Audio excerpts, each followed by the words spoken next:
Praise the lord. ప్రభు అయిన యేసుక్రీస్తు నామములో మీకు శుభం కలుగును గాక. ఈరోజు దేవుని వాగ్దానం, ధైర్యము కలిగి ఉండుము. 1వ దినవృత్తాంతములకు 19వ అధ్యాయము 13వ వచనము. ప్రభు నేడు మీతో వాగ్దానము చేయుచున్నాడు, ధైర్యము కలిగి ఉండమని.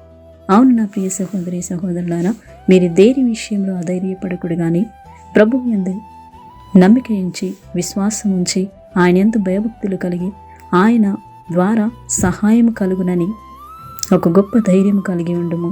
నిశ్చయంగా ఆపత్కాలంలో నిన్ను ఆదుకునే గొప్ప దేవుడు నీకు తోడై ఉన్నాడు. నీ కష్ట సమయంలో, నీ దుఃఖ సమయంలో నువ్వు ధైర్యంగా ఉండుము.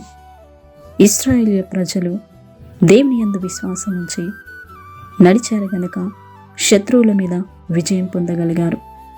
కాబట్టి దిగులు పడకుడి, జడియకుడి, ధైర్యం కలిగి ఉండడి. ఆయనే మీ జీవితంలో గొప్ప కార్యములను, అద్భుత ఆశ్చర్య కార్యములను జరిగించును. ప్రార్థన. కృపా కనికరం కలిగిన గొప్ప తండ్రి, మహోన్నతమైన దేవ, మహాగణుడా, నీకు స్తోత్రములు చెల్లిస్తున్నాం.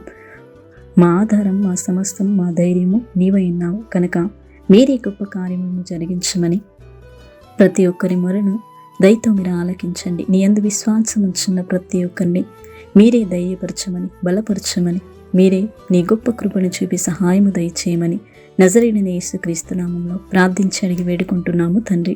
ఆమేన్.